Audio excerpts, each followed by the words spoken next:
Yo, yo, yo, what it do, what it do, what it do. Welcome back to the Axis of Combat podcast. This is episode 25. I'm one of your co-hosts, Boogie Kahuna, Ray Boogie, Ray, Little Ray, the Kahuna, my brother. Hugo the boss, Hugo got next. You already know. And before we get into any of this business, you guys already know the routine. Like, follow, comment, subscribe, Facebook, Instagram, Twitter, and TikTok. Everybody watching on YouTube right now, hit that notification bell to stay up to date. Drop a follow, drop a comment, hit that like button. And for all of our audio listeners, you already know the routine. Spotify, Apple, Google Podcasts. And before we get into this UFC Vegas 78 card and the one boxing fight this weekend that I think has warrants being on this podcast, we're going to recap our bets from last weekend, which were, I'd say, rather profitable. I'd say I'd agree. All right, you want me to start with mine or start with yours? We'll start with yours from top to bottom, then you could. Let's talk about the ones that we cumulatively got wrong, too. I'll transition it. I'll figure it out. I got you. Yeah, you're going to confuse me. All right. Well, we'll start with the wrong ones first. I bet. All right. So I had Hadley sub round 2, Hadley sub round 3.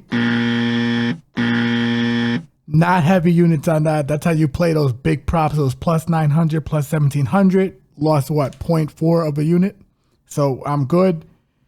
And I lost my parlay with Nchukwi and Suarez money line. My older brother and me lost the money line and the sub for Nchukwi. God, that blew up in our face. Yeah. Very annoying.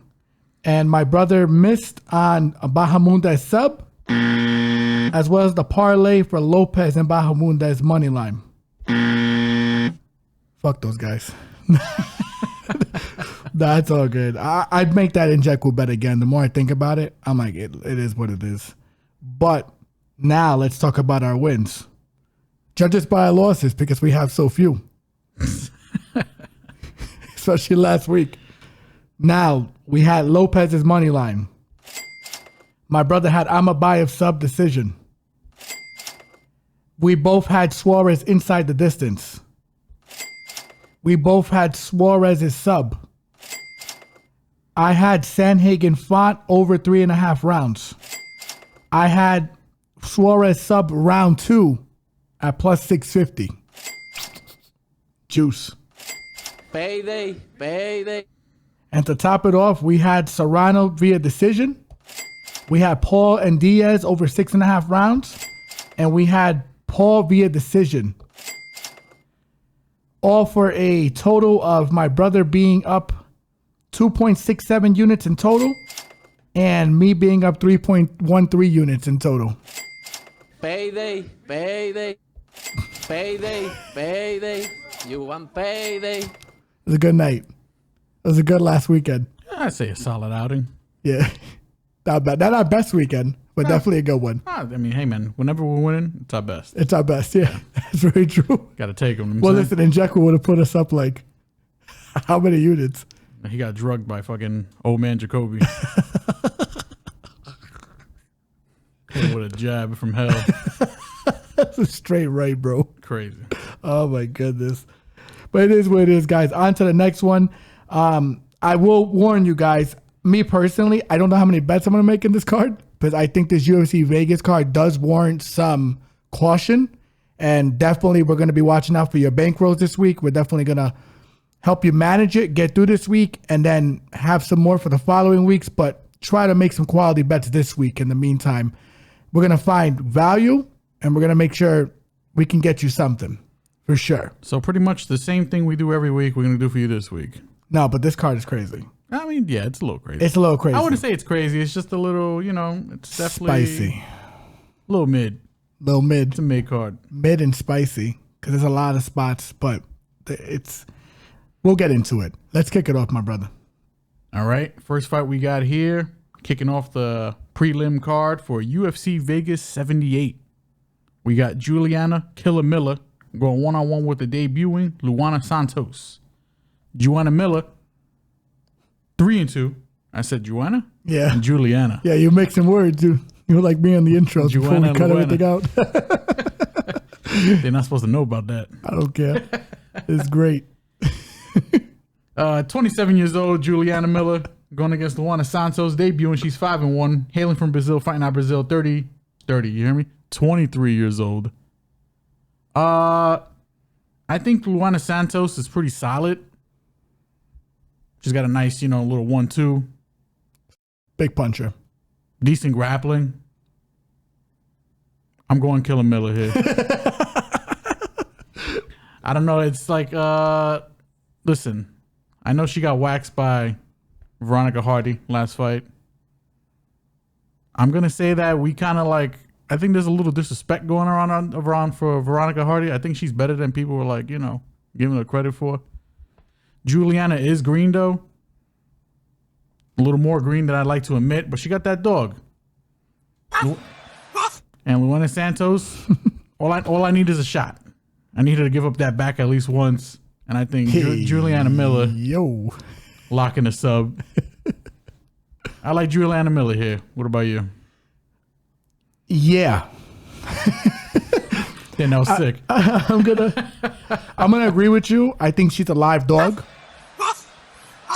They got her at plus 130 right now on DraftKings. I like Luana. I think Luana's I don't want to say a little bit better. I think she's considerably ahead of her on the feet. Hits harder, big puncher. But Juliana has a thing with making these fights wars.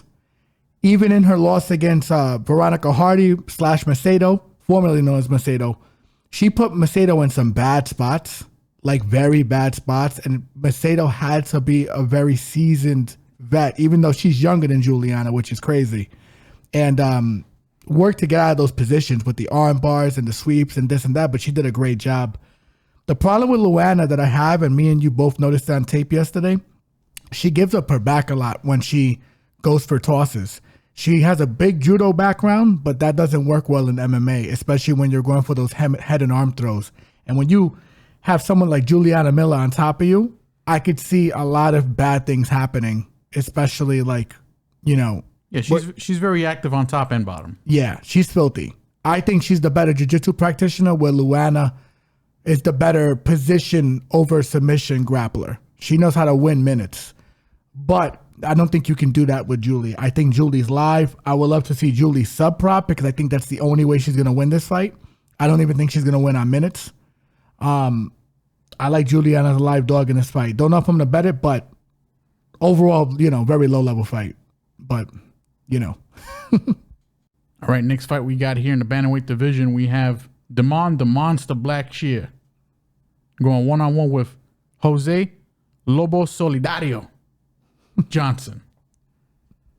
Damon, 13-5-1, fighting out of North Carolina, 29 years old, going against the debuting Jose Johnson, 15-7, fighting out of Texas, 28 years old. I like Damon here. Damon's going to be my pick, and I don't know how I'm going to bet him as of yet because I think his number's kind of fat, but he's going to be my pick. Don't know how I'm going to bet it. I think he's just better everywhere that Jose Johnson is, essentially, right? Jose Johnson might have the edge maybe on the power. He's a little funky with the striking, but I think when it comes to grappling and just overall just being a better, I just think Blackshear is just a better MMA fighter. And I think he just has him covered here. I think this is a tough debut for Johnson. I was going to fade him when he was supposed to debut against Garrett Armfield. I thought that was an easier fight for him. Blackshear, definitely a tougher fight for him. I like Blackshear. 100%. I'm with you here. And I like Blackshear for a lot of reasons. Blackshear's fought the better brand of competition. Blackshear has only had, I think, one fight in the UFC where he's had a full camp, and that was his last one. His last two, actually. No, so it's two. I think it was the one before that where he actually won, and then the one against... Actually, no. The last one he won, correct? The last fight he won. Yeah, he won. He's talking about Blackshear, right? Yeah. And then the fight before that, he fought Basharat. Yeah. And I'm not... he gave Basharat all he could handle on the feet. He gave him a lot of different looks, and then he had him in a triangle, if I'm correct, at the end of the fight. If they have maybe 10 or 15 more seconds, he wins that fight against a very high level. I think very highly of Basharat. I'm sure you do too. Very tough fight for Johnson. Blackshear, possibly Blackshear by, I would say, decision, maybe even sub. All right, next fight we have in the prelims, we have a returning Montserrat Ruiz going one-on-one with Jaqueline Amorim. Ruiz is 10-2, hailing from Mexico, fighting out of Texas, 30 years old, going against Jackie Amorim, 6-1, hailing from Brazil, fighting out of Florida, 28 years old. I think Amorim is the favorite here, right? If I'm not mistaken. Yep. I think Amorim early. I think Ruiz late. If Amorim cannot get Ruiz out of here, I think Ruiz is going to beat her up. That's the way I feel. I think on the ground, Amorim's got the jiu-jitsu, the crazy jiu-jitsu edge. But she don't got a gas tank. No. We seen her last fight against Sam Hughes. Got her in the crazy choke. Couldn't get her out. Gassed out. Sam Hughes ended up beating her by decision. Ruiz, I mean, she's going to give her every opportunity because of, she loves that, what is that? The head and arm throw. The head and arm throw. But if she doesn't get her out, I think she's got the better stand-up. I think she's the tougher chick. She's got the cardio. She's got the power. So I don't know how I'm going to bet it. I think I'm going to say Amorim gets the sub. So she's going to be my pick. I actually don't know how I'm going to bet this. But if you are on the Ruiz side, you probably wait after round one, probably get a better number if you want to bet it live. Amorim early, most likely by sub. Ruiz late, you could bet her by probably KO or decision. Probably maybe another bet would probably be the under 2.5 here. Sneaky, Very sneaky. But yeah, that's what I got. What about you? I agree with you on the live betting spot. I think you bet Amorim early. I think you bet her first round sub. If that doesn't hit, that line's going to be crazy because Ruiz is going to have to withstand the shitstorm that's going to get thrown at her by Amorim. That line's going to get smoked. She's probably going to be, she's already a plus 205. She might be a plus 500 at that time. And even though she gives up her back with the head and arm throws, I could see her controlling this fight and beating Amorim up on the ground because Amorim's so good, so gassed, and just beating her up on the feet and the clinch. Amorim in the first round comes out like a champion greyhound. During rounds 2 and 3, Horrible fighter. Crazy. I mean, listen, she's so young. Who knows what improvements she's making with her cardio? The thing is, that fight was so recently with Sam Hughes that I'm going to say that she might have made improvements, but not much. That's exactly how I think I'm going to play it. Amorim, submission, first round. And then after the first round, if she doesn't pack my girl up, if she's not packing Ruiz up, she's going to get packed up. They would have been packing them up. So, and I think that's exactly how this fight's going to go. Good live spot for Ruiz in this fight, 120%. All right, next fight we have here on the prelims, we have the only heavyweight bout, low level, lower end. Brother, this guy stinks! We got Josh Parisian going one-on-one with Martin Buday. Booty. Coming from the Slovak Republic, 31 years old. He's 12-1 overall. I think he's undefeated in the UFC. Going one-on-one with Josh Parisian, 15-6, fighting out of Michigan, 34 years old. The way I see this fight going down is probably Buday by decision. The overs are going to hit. This fight's probably going to suck. Good luck. I mean, Buday's tough. He's probably just going to, like the way the fight, it's probably just going to be like a back and forth. You're going to see a lot of energy coming from Parisian, like always in the beginning of the round. But then I just see Buday just pushing him against the fence and just grinding him out to decision. That's all I really got for this one. If you want to bet it, I like the overs. I like Buday by decision. And yeah, that's about it. This fight's it's probably gonna suck. I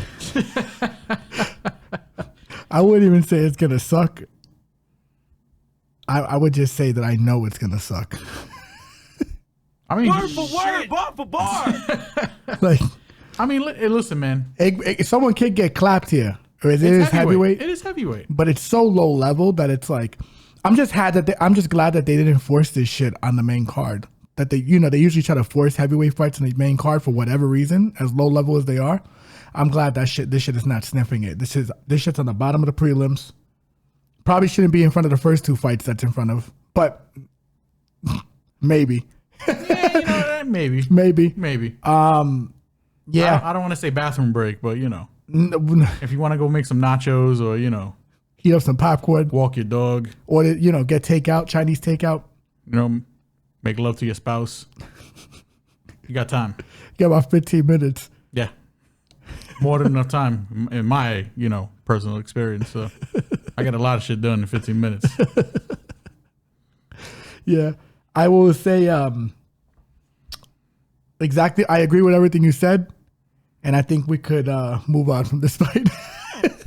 See you at the top.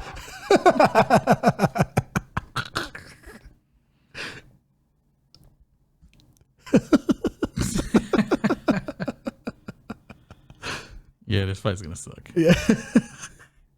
All right, next fight we have here on the prelims is an exciting prospect versus prospect fight. We got Francis Marshall going in 1-on-1 with the debuting Isaac Dulgarian. We got Francis Fire Marshall, 7-1, fighting out of New Jersey, 24 years old, going against the Midwest Chopper. Hey, yo, that's his nickname. Isaac Dulgarian, 5-0, fighting out of Kansas, 27 years old. I think this is a hard fight to bet in general because there's just not that much information on Dulgarian. You watch there's a lot of missing information on Dulgarian. You watch all his fights, they all end in the first round. He barely throws any standing strikes at all because he's able to just take down all his opponents and beat the living shit out of all of them real quick. Kind of crushing cans in the regionals. Isn't really the most high level elite competition he's there, but what he is doing, he is crushing these cans easily. He's not struggling against any of these bums. No. Francis, we do know a little bit about him. I think this is almost going to be like a mirror match because they're both wrestlers. They got both wrestling backgrounds. Francis can strike. He's got some power. He's got some pop. He's a little low volume.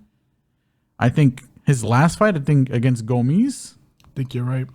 But,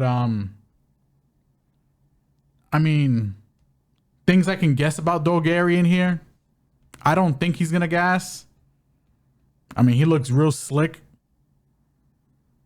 He looks like he's got some pop. He's got some power. He might be the smaller guy here. It's going to be pretty interesting to see these guys face off. I got no dog in the fight here. I don't know if I'm going to bet this fight at all. I guess until more information comes out. I'm gonna pick the upset here. I'm gonna go Dulgarian. But I don't know how I'm gonna bet this, if I'm gonna bet it, or how I'm gonna bet it. So yeah, I'm not very high on Francis Fire Marshall. But I gotta pick Dulgarian because his nickname's the Midwest Chopper. Nicknames alone, he won. He won. He won. Not Fire Marshall. Nah. I want the chopper. I want the chopper. Get to the chopper. Got the chopper in the car. Yeah. I'm saying? Yeah. But what I will say is we do know what we're getting from Francis Marshall. We do know what he looks like out of the second round. Isaac has not been out of the second round, man. And I think that's why this is a very hard and dangerous fight to bet on. And we never seen him striking at all, stand-up. No. We haven't seen his stand-up at all. He's so explosive, though. He's a very explosive athlete. His jiu-jitsu technique is actually rather decent, and he's doing exactly what he's supposed to be doing to these people that he's getting lined up against. So, and his takedowns are slick. Yeah. His transitions are sick. Yeah. His ground and pound, his top game is crazy, Yeah. He's got the elbows. Yo. He punches with ferocity. Yeah. Ferocious. Yeah, but he doesn't. Yeah, he don't really land though. That's the problem. He kind of just uses it to get to the takedown, right? No, I'm talking about when he's on top. Pause. Oh, I'm sorry. You know what I'm saying? Yeah. Absolutely. We haven't seen. I think I've seen him throw a total of like 5 strikes in his 10 fights standing, and usually it's just is an overhand or a leg kick, and then then he shoots. So yeah, a lot of question marks. I mean, from what I've seen, I like. So it's cool to see prospect versus prospect here. I'm rooting for Dulgarian. I kind of like what I've seen so far. I would like to see if he's got more. I might be on your side here because I'm not very high on Mr. Fire Marshal. I think it's okay. Yeah, I think he's okay. I don't. He doesn't really do much for me. I know there's a lot of people that would like sucking him off when he came into the UFC, but I think he's got potential. I think he's just got to put it together. I mean, he's still young. You know what I'm saying? Like he's got to mix in the striking and the grappling a little better. Like sometimes like he'll take a whole round where he's just striking and then another round where he's just grappling. Yeah. But I think once he starts to mix it up a little bit, I think, it'll round his game out a little bit, And I don't think I've seen, has Francis been on his back? I don't recall. I think he has. Maybe not. I gotta double check with that. Never seen Dulgarian on his back. Don't know what he looks like on his back either. So no. It's gonna be an interesting fight. They both can wrestle. That's the thing. Like, I'll be honest, like I would say if you are gonna bet this fight, probably just go to Dog and Dulgarian. But I'll be honest, I don't think I'm going to touch this fight. This fight scares the shit out of me. You want to get spicy, you could go Isaac round 1. Because, I mean, that's all his fights. Yeah. Literally round. I don't think so. I think, you want to get real spicy. Maybe fight starts round 2 if it's a good number. I agree with that. That's not a bad line. But I don't think Francis gets finished in the first. But that's just more of a gut feeling, I agree. Again, there's not that much information on Dulgarian except for what we've seen. And, what we've seen is pretty solid, but it's not enough to, make an accurate call on the fight. So correct. Yep. Yeah, I think Dulgarian if you want to go Dog, and that's about all. All right, next fight we have here on the prelim card is a lightweight fight, and we got Terrance T-Rex McKinney going 1-on-1 with Mike Money Breeden. T-Rex 13-6, fighting out of Spokane, Washington, 28 years old, going against Money Breeden, fighting out of Overland Park, Kansas City. Or Kansas? I'm not sure. 34 years old. Mike Breeden's original opponent fell out. I think that was who? Gaston Balones. Actually, no, that's cap. It was Lando Venata. Oh. Lando Venata was going to beat the brakes off of this boy, I feel like. Breeden, yeah. But we got Terrance McKinney, who's looking for a win. He's trying his best. He's lost his last 2. Last 4, 3 out of his last 4. I mean, this is a pretty easy matchup here, I think, for him. I think Terrance should get it done.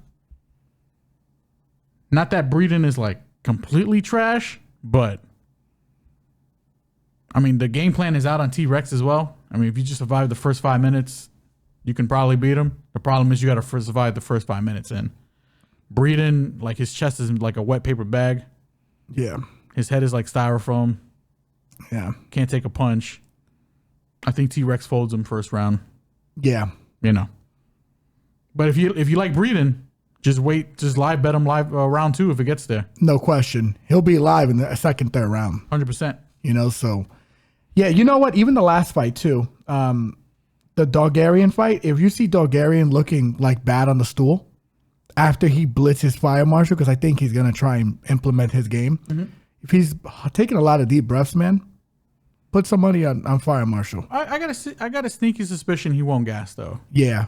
It looks like he's got like solid cardio, but I mean, there's no way to find out until he gets there. So especially at the UFC level with the energy dump and things of that nature. But back to the T-Rex fight, McKinney, we know don't gotta gas. No. Yeah. After rounds 1 and 2, his cardio. This is number 1 bullshit. 100%. Like he does not have gas to go rounds 2 and 3, and he's taking this fight on short notice. So he did not have a full camp. He got mopped up his last fight. I expect him to come out strong. I expect him to pack this boy up. They would have been packing them up. And yeah, T-Rex, first round. Probably by submission, if you had to ask me. Think so? Well, maybe, maybe not. That's the thing, man. He's an equal opportunity finisher. And I don't know how if you're trying to parlay T-Rex. I think Breeden's got decent jiu-jitsu. He's got a decent ground game, so I think the knockout's probably easier. It's an easier path for McKinney. I mean, it's not that it's not impossible. Yeah, it's just that you couldn't catch him in a sub. He's not really an equal opportunity finisher. He subs more than he knocks out dudes. Yeah. So that's the thing. And the thing is, I could see him stinging him and just jumping on him. I'm just thinking about the Breeden side. Like Breeden's a little competent on the ground, you know? He's all right. He's a big all right. I mean, he's better there than standing. No question. You know what I'm saying? So, but T-Rex is a beast. Yeah. T-Rex round one. You could just bet round one. You could? Yeah. Oh, that's right. I'm silly. Okay. Yeah. T-Rex round one. Yeah. Just T-Rex round one. Because then after that, it's kind of, I agree. Yikes. Don't bet the money line. No. Because if for some reason Breeden survives. No. He's gonna get fucked up. He's gonna get fucked up bad. All right. Next fight we have here on the card, we got Marcus McGhee going 1-on-1 with JP Bays. The Maniac. McGhee, 7-1. Fighting out of Phoenix, 33 years old, going against the young savage Bays. 9-5. Fighting out of South Africa, 27 years old. I like McGhee here. Bays can't take a punch. Bays listen, not to dump all over Bays. He's a good wrestler. He's got a good sub game. That's all he's got. I know McGee's a little older, but I think he's got the takedown D. I think, in my opinion, he's definitely got the hands. He's got the hands. And JP don't got the chin. So I'm gonna pick McGhee here. He's my pick. I don't know how I'm gonna bet it, but I'm anticipating McGhee will drug my boy to sleep. That's all I got here. Yeah, JP buys. Horrible fighter. I'll go that far. I don't think he should belong in the UFC. I don't think he could take a shot. And at this level, you have to be able to take a shot. It's just what it is. That's just the facts. Listen. He has a good sub game. Sure, he has a good ground game, but for like 2 minutes and then he gasses. If you want to get spicy, JP Bays, round one sub. If it's plus 550 or more, maybe it's worth a spread. Put a fifth of a unit. Yeah, something stupid small. It has to be crazy small. I just don't see him. I just don't see it. Because there is a path there for him. There is. But it's early. Yeah. And it's not that often. And Marcus is big. Plus, JP is moving up a weight class. Yeah. GG, bro. You get all that other shit. Yeah. I just don't. When you figure someone like that doesn't have a chin, has one route to victory, you figure, he'd at least have cardio. Nope. I'm not impressed by your performance. And I will say that JP Bays will get faded again and every day. To this day. To this day, my boy. He's getting faded bad, in my opinion. McGhee, if I can parlay him, I'm going to parlay him, guys. Just so you guys know. I think he's going to fuck this boy up. So GG Bays, and I think he might get his walking papers after this fight. I don't call for people's jobs, but it's like, what, 4 in a row? Ugh. Poor guy, man. This is a trap fight for him. It just is. I just don't like. I don't. It could be a trap fight for you. I mean, I don't know if I want for you. I'm not in there. Well, no. Well, for you, know what I'm saying, if you want to, I don't think I want to parlay McGhee, only because, listen, he's only got one fight in the UFC, right? And against a better fighter. Yeah, but better fighter in terms of what? Like, he didn't beat Stylebender or anything. Who he beat? Yeah, but he also took it on last minute notice. He's significantly big for the weight class. That could be a disadvantage for the other guy too. You see what I'm saying? That's great. That's great. I don't know, man. I think his last fight was Journey Newsom, right? Journey Newsom will fuck JP Buys up, boy. I hear you. He would. I'm just saying. But we don't know how bad or good McGhee is. I think he wins, but I think he there could be a world where JP Buys, there's a world. Takes his neck. Far, far away. I don't know. I'm going to lean McGhee. McGee's my pick. Yeah, I'm parlaying McGhee. If I can parlay him. I think he's going to put him to sleep, but. If I can parlay him, I'm going to parlay him. So. It just depends on the number. Oh, yeah. All right, next fight we have here, kicking off the main card, we got Josh Fremd going one-on-one with Jamie Pickett. Josh Fremd, 10-4, fighting out of Pittsburgh, 29 years old, going against the Night Wolf, Jamie Pickett, 13-9, fighting out of North Carolina, 34 years old. I like Josh Fremd here. Josh Fremd's my lean. He's my pick. Don't know how I'm going to bet it. Pickett, unfortunately, I feel like Pickett's got the tools. He's got the gifts too, but he can never put it together, man. No, you know, I was super because he was supposed to fight. He fought, his last fight was Bo Nickel. The fight before that was, what's his name? Neil Magny, right? Mm-hmm. I was so close to picking him against Neil Magny. Only because he's got the talent, you know? He's got the hands. He doesn't throw enough. He's got a decent ground game. Doesn't use it enough. He might, I don't know. It's unfortunate. It's unfortunate. And Josh Fremd isn't like, you know, he ain't like a top 15 guy either, but he's solid enough where I think he covers Jamie everywhere here. Yeah. And I don't know how it ends, but I like Fremd here. I love Fremd here. And I love him because Jamie Pickett is too low volume for me to even consider it, even with his physical talents. He's a guy that has definitely undershot his potential.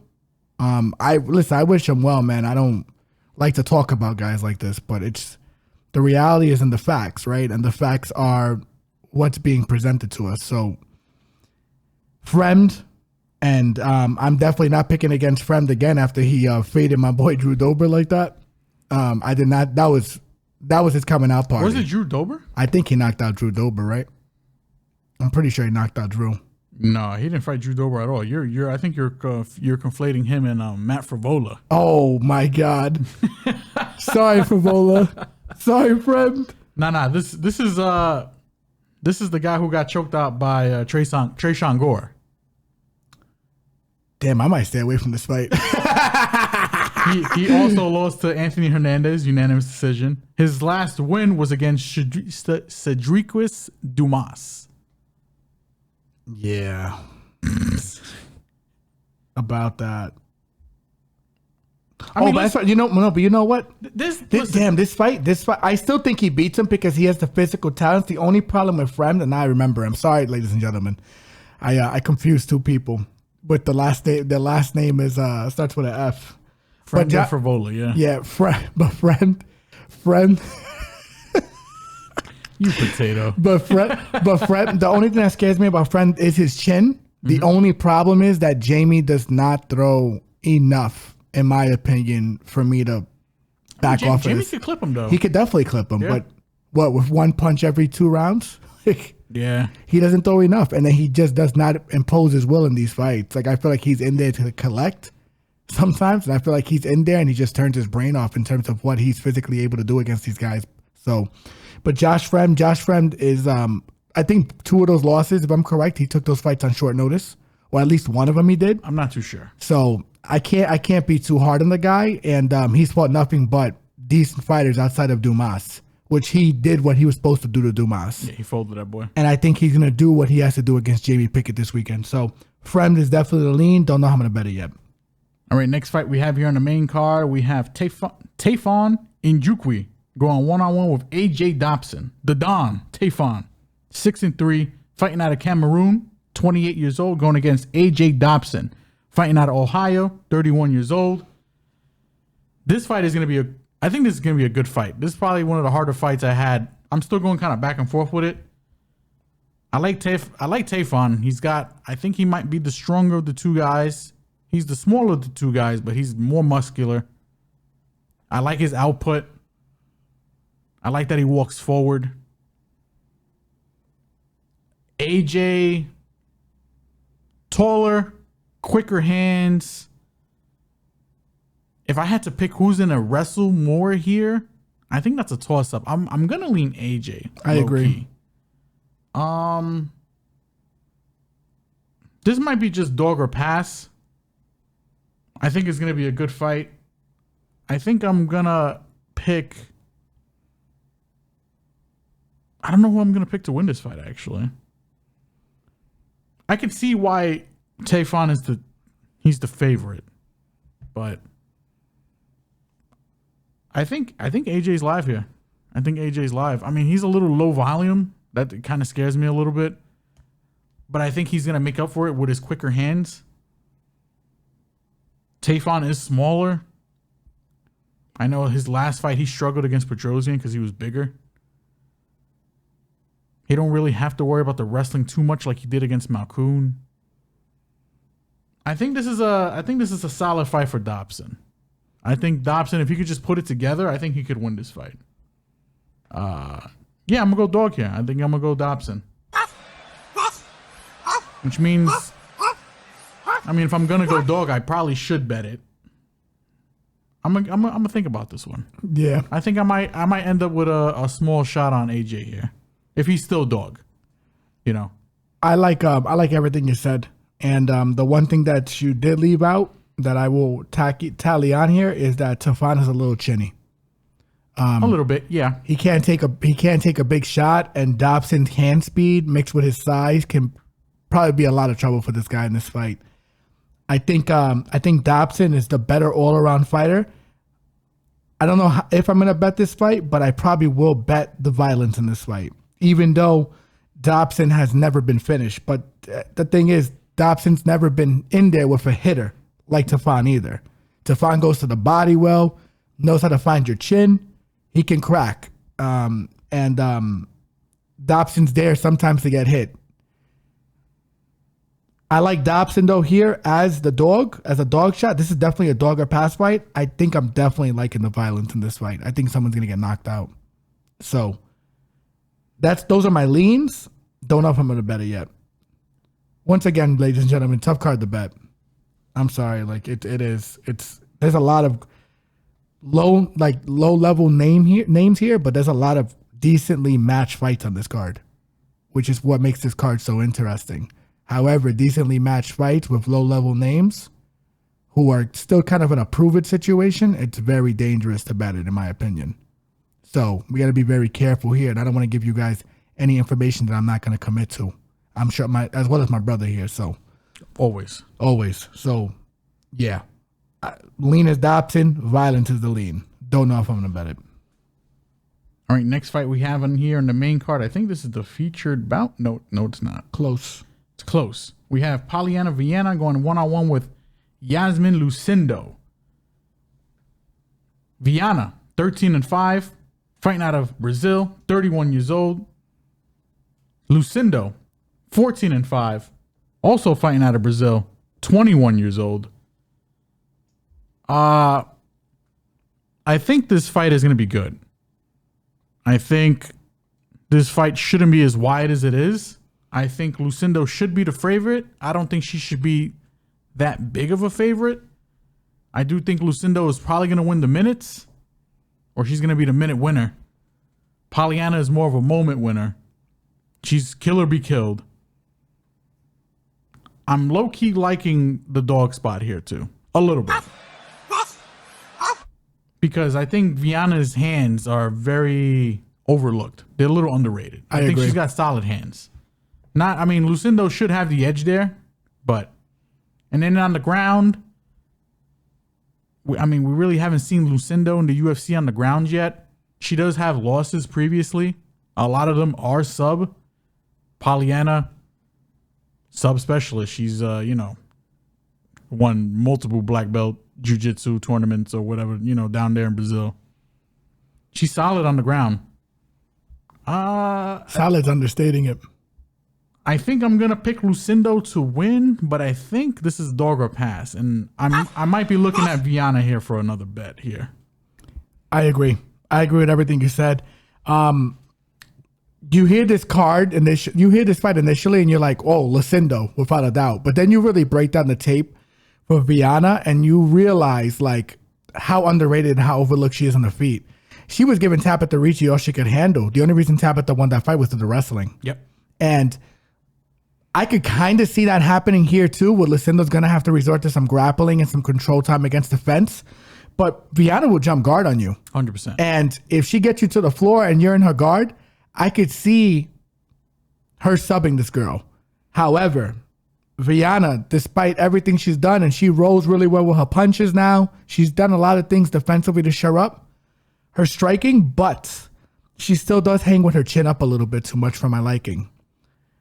I don't think the line should be this wide. It's minus 185 plus 154. I think it should be a little more closely aligned, like maybe 165, 170.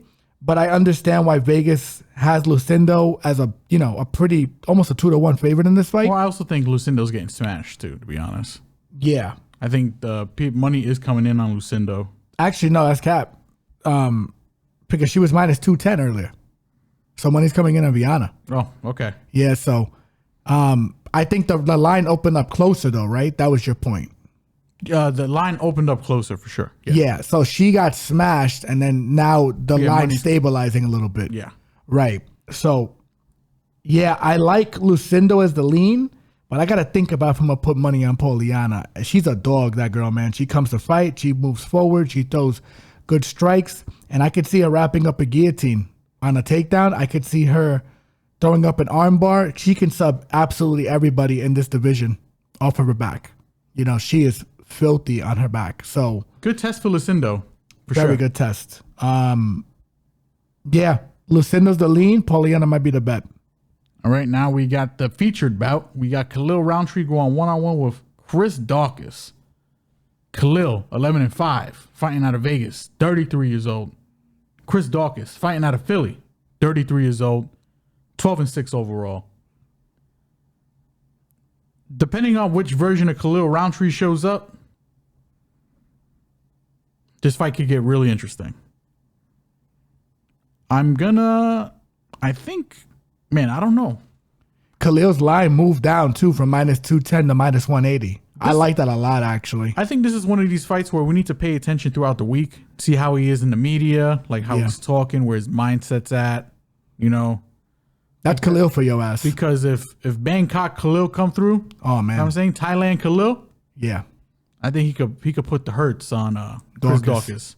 But if he doesn't, Chris Daukaus, we haven't seen the jiu-jitsu. We've seen it from his brother. Haven't really seen it from him. He could whip it out here because he's moving down in weight to fight Khalil here. Yep. Could give Khalil some trouble on the ground. Don't know if he's really going to give Khalil trouble on the hands, but it's possible. I don't know who to pick here. I think I'm going to... I think Chris Daukaus should win this fight, but like I said, I think I'm gonna keep an eye on this one because if Khalil looks like he's got any kind of killer in him, I think he could definitely win this fight. He's a very emotional fighter, I will say, Khalil. And I agree with you with watching him during the week and seeing how he's looking because he really gets into a mindset, and when you can tell he's there to kill, he's there to kill. I like this line at minus 180. It's a little high because Chris can win this fight. Chris also looks really good from the weight cut. If you've seen him in some recent Instagram photos. Is Chris the favorite? No, Chris is the dog. Chris is the dog. Right. Oh, wow. Oh, 100%. Yeah. And listen, think about it this way, right? Chris Daukaus, yeah, he's lost, right? His last couple, but he's lost to elite heavyweights, man. Yeah. And big guys, big guys. He probably belongs at this weight class. So a lot of shit can happen, including what you said with the grappling, where he's going to go and use his jiu-jitsu because maybe he didn't feel comfortable using it against those big guys because they were just so massive. He was going to waste more energy than they were in the grappling exchanges. What I will say is that this is a tough fight to pick because I do think Chris is a decent boxer. He's decent on the feet. However, I do think that he leaned on his speed a lot against the other heavyweights that he beat. And he's not going to have the speed advantage in this fight against Khalil. No. Khalil's going to be way faster than him. And Khalil's going to have a leg attack as well. I like Khalil's the lean here. Not sure how I'm going to bet it. But what I will say I'm feeling very strongly about betting is the violence in this fight. Chris Daukaus, if I'm correct, his average fight time's 3 minutes. And Khalil Roundtree's average fight time's 8 minutes. this fight's probably not going to go to decision. I'm going to bet on violence this weekend. For sure. I like the violent spot in this fight. See, even sitting here, I'm like, damn, maybe Khalil does win. You know, maybe I should lean Khalil here. I don't know, man. It's tough. It's tough. I don't know who I'm going to lean here. Yeah, Scott Steiner says size does matter. You know what I'm saying? If the best version of Khalil shows up, Khalil should. He lights him up. He lights him up. 100%. But if and then we're counting on Dawkins here to whip out jiu-jitsu that we haven't seen. Yeah, or just You know to what I'm saying? Like maybe he's just like one of those guys that just doesn't want to do jiu-jitsu, you know? Right, but here's the other thing too. Maybe he looks better at this weight class. Yeah. Maybe he was just eating himself up into heavyweight and not really taking a serious strength and conditioning program. Because he did look good on IG when he was posting his pics of how he looks now. He looks really good. You know, so yeah, maybe the under 2.5 here. Under 2.5 for sure. I love that spot. I think someone's gonna get killed in this fight. Because it's the way Dawkins fights too. And the thing is, if Dawkins can get on top of Khalil, he probably subs him. He probably does. Khalil has no ground game. Not wrong, but I mean, we're counting on Dawkins to do something we haven't seen before either. So yeah, but against normal sized human beings that are actually his size. Still haven't seen it though. No, 100%. But I could see them knocking each other out on the feet too. Both of them. Yeah. More Khalil, but if Dawkins catches him with a good shot coming in, he could stop him. No question. I love violence in this fight. That's how I think I'm going to play it. All right, now we're here at the co-main event, and we have Cub Swanson, the vet, going in one-on-one with Hakeem Dawodu. Cub Swanson, 28-13, fighting out of Palm Springs, California, 39 years old, going against Hakeem Dawodu, 13-3-1, fighting out of Canada, hailing from Canada, 32 years old. I mean, as much as it hurts, I think Hakeem wins this fight. I haven't liked the way Cub has been looking his last couple fights. This is a good lipness and name for Hakeem here. I think Hakeem, unless he totally fumbles the bag here, I think he should get this done. I think he probably gets it done inside the distance too. Don't know. Still kind of lingering in that one, but I like Hakeem here. I just think Cub is too old. I mean, this could possibly be his retirement fight as well. We don't know. It's something we just got to look out for, listen for throughout the week. But yeah, just haven't liked the way Cub has looked. And I love Cub. But I'm going the mean Hakeem for the win. He's my pick. Don't know how I'm going to bet it, though. Hakeem's the lean. Don't know how I'm going to bet it either. But what I will say is I think the under is lucrative here because of Cub Swanson's durability as of his last couple of fights. But Hakeem Dawodu, we also got to watch him now, too, because on his 9th fight, if I'm correct, in the UFC, he missed weight and against Arosa. And he lost his last fight because he had a bad weight cut, in my opinion. Julian also looked really good in that fight, so I think it was a mixture of both things. But if Hakeem has another bad weight cut, I'm staying away from this fight. I mean, it depends on if it's bad. Like if he looks drained and like correct, but if he looks like he just missed weight and he's like, all right, whatever. Yeah, I think that's a good thing. I still think he folds Cub. Unfortunately, Cub 5 years ago. This is a great fight. There's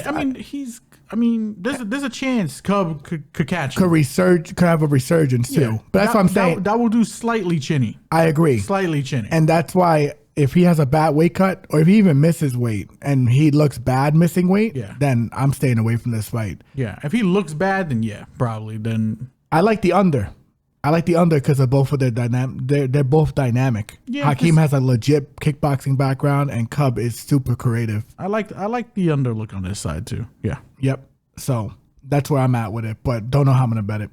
All right, now the main event at welterweight: Vicente Luque, Rafael dos Anjos, the silent assassin Luque, 21-9-1, fighting out of Brazil, 31 years old, going against arguably a Hall of Famer, 32-14, Rafael dos Anjos, fighting out of Brazil, 38 years old.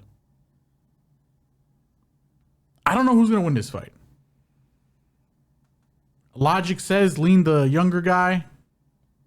The problem is the younger guy is also coming back from brain hemorrhage. Oh my goodness. It's very scary. Oh yeah. Man, I don't know. Rafael, living legend, should be a shoe-in Hall of Famer. I don't know if he loses to guys like Luque a couple years ago.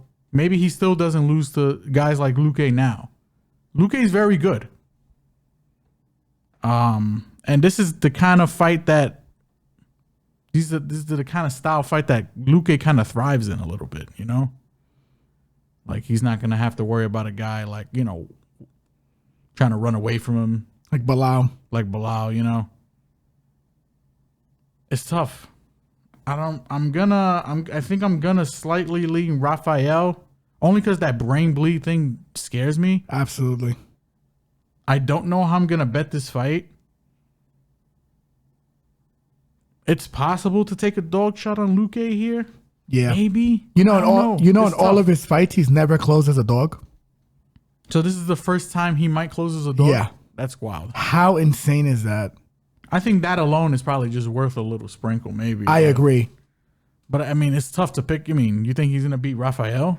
The thing is, here's the thing. Dos Anjos is a beast, bro. Dos Anjos is the better wrestler, but Vicente might be the better submission threat here. And it's because of his headlock series. He has a nasty guillotine. Both of these guys are really good on the floor. I know RDA is a world champion grappler as well, so I'm not going to, just pass him along. But what I will say is there's going to be a significant size difference in this fight. RDA is 5'8" with a 70-inch reach. Vicente Luque is 5'11" with a 76-inch reach. That's pretty astronomical. How do you think his chin is going to hold up? Who, Vicente? No, RDA? RDA's. I mean, listen, who has he been knocked out by, right? Fiziev. Fiziev is a very precise puncher, but so is Luque. Luque can't crack. The only thing with Luque and Fiziev, the difference, Fiziev is a little better at counter punching, I would say, and a little better with precision and movement with the shots. Yeah. Vincente's more of a stand and plant guy. And he kind of, he's a traditional like Dutch kickboxer, where Fiziev is more like a Thailand Thai boxer, where he's good at parrying the shots, catching them, rolling with it, countering, throwing a kick in return. Not that Luque is not capable of it, but Luque doesn't fight the same way as Fiziev. No.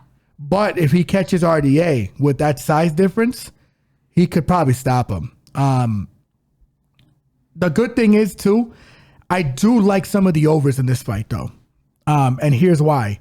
If I'm correct, in their 13 losses, they have a combined 3 stoppages. And you may say it's 13. It's essentially, that's a small sample size. And just in the UFC, by the way, that's not including their stuff outside the UFC, if I'm correct. But what I will say is, I think this fight's probably going to go to distance. There's a good chance. But I do like the early overs, like the 1.5, the 2.5. If you want to parlay those, I think those are live. I think maybe I'm more of the fight starts round 2, fight starts round 3 I kind agree. of guy. If those numbers look pretty nice, I think fight starts round 3 is probably not the craziest number. No. To look at. The only thing is you're banking on a 39-year-old RDA and a Vicente Luque who may not be the same. Yeah. After a brain hemorrhage, which is insane, and I don't even know how he's being cleared to fight. I mean, he got cleared, so I mean, I feel like they wouldn't let him fight if he wasn't. The good. UFC's on top of this. I mean, they caught that kid the other day, and who had that clotting, if I'm correct, right? Yeah, he had some kind of brain issue. That's crazy, and he got pulled out of the fight. So he's supposed to fight Jack Della, right? Yeah, I agree with you. We'll see what happens, but if the lean's maybe Luque is the side. I think Luque is a live dog here. And I'm gonna be paying attention to this line. If it goes up, I tell you what, if it gets to 120, 130, even that 140, 150 range, I'm definitely gonna take Luque. I don't think it's gonna get that far, though. I don't think so. I think the line is gonna finish as a pick'em because I think Luque's numbers is coming down. Yeah. He was like 115 not too long ago, and I don't think he's close to that. He might be like 110 now, right? He's plus 100. Yeah, it's coming down. Yeah, I think he's gonna finish as a pick'em. Yeah, which is rightfully so. But if I had to look at these guys at the pinnacle of what they are, I think Luque's got an advantage in this fight. And the reason being, too, and this is my last point to this, RDA doesn't have the footwork that Bilal Muhammad has, man. Yeah. And he also doesn't play the outside like Bilal does. He goes in there and he tries to land damage and get his takedowns. We can also bet on RDA shooting here. He's going to shoot. Especially at welterweight, he made his living shooting on these guys. Didn't try to stand too much with them. Shot. And used his grappling and his wrestling to carry him to the top 5 in this division until he got to guys that were naturally just too big for him. You know? So I think Luque's the lean here. Luque might also be the bet. All right, and that wraps up UFC Vegas 78. From top to bottom, this card is on paper it's kind of mid. It's actually a little less than mid, but I could see a lot of finishes here. I could see some of these boring fights turning exciting. I mean, except for the Josh Parisian fight, that Buday fight's gonna suck. But everything else, I could see some exciting stuff. Unfortunately, I could probably see a lot of people getting cut here too, especially with Dana White doing the Contender Series again now, just signing people left and right. There's probably gonna be a couple people who are, this is gonna be the last fights in the UFC. But overall, top to bottom, okay card. And yeah, that's all I really got for this card. Yeah. And to kick off with the last fight of this podcast, we have a banger of a fight this weekend for boxing. Emanuel Navarrete versus Oscar Valdez. Gun to your head, who's the favorite here? Valdez? Yeah. By how much? Minus 170? Close. Minus 165. Okay. I will say I want to do a little more homework on this fight. Just like a couple of these other fights, I want to see how these guys look coming, throughout the week, how they look on the scale. The same thing with this fight as well. This fight is definitely going to be all action. Navarrete comes forward, throws a tremendous amount of volume. Valdez has, was similar that way. He fought the same way for a long time. Got in bed with Canelo's team, Eddie Reynoso, and now he's become a very slick counterpuncher. Gun to the head, Oscar Valdez is going to win this fight. And the reason I believe that is because Navarrete kind of got exposed this last fight, moving up from featherweight to lightweight, got dropped 3 times in that fight. I think 2 or 3 times in that fight, and then came back and stopped him in the 9th round. I have some concerns about Navarrete's style in this weight class against bigger opponents, and against a slick counterpuncher like Valdez. I could definitely see another Berchelt knockout, on the horizon here. I could see Valdez catching him like that and sleeping him. This line is close, and it's close because I think people are questioning Valdez's motivation. He went to decision with Adam Lopez's last fight. It was a pretty convincing win. But a lot of people thought he probably should have stopped him because he's not the same guy he was when they fought the first time. And Navarrete is a smaller man moving up into this weight class for his second fight and doesn't have the same chin that he did in the lower weight class against bigger punchers in this weight class. I like Valdez. I think there's value in his line at minus 165. Don't know if it's going to be a decision or a knockout because Navarrete is a fucking dog. He's tough as hell, man. Tough as hell. I just think he's going to get outmatched by a better boxer in this weight class. The only guy Valdez has lost to is Shakur Stevenson, and that's because Shakur Stevenson doesn't belong in this weight class. He's already moved up. Navarrete is undefeated, if I'm correct. Nope, he has 1 loss early in his career, very early. His 6th fight. Never been knocked out. Yeah, we'll see. We'll see how it looks. We'll see how I feel about it as the week goes on. But I think Oscar Valdez is definitely the safe lean here. And I think there's value at minus 165, which you don't get a lot in boxing because it's usually 2-1, 3-1, 4-1. I love Oscar Valdez in this spot. I think he gets it done. If I had to guess, probably decision. And that wraps up episode 25, ladies and gentlemen. You already know the routine. Follow, like, subscribe, Facebook, Twitter, Instagram, and TikTok. Everybody watching on YouTube, hit that notification bell, drop a comment, hit the like button, subscribe, please. and for all of our audio listeners, Spotify, Apple, Google Podcast, follow us on all of our social media platforms, guys, because we also have a big Bellator card this weekend. Follow us so we can drop some picks for you guys, as well as, release some of the picks that we didn't release or leans that we didn't release on this podcast. Very tough card. Bankroll management is very, very important, especially going forward with some of the bigger cards that are coming around that I think are extremely bettable. Show love, subscribe, help us out. Keep us in your hearts, keep us in your minds.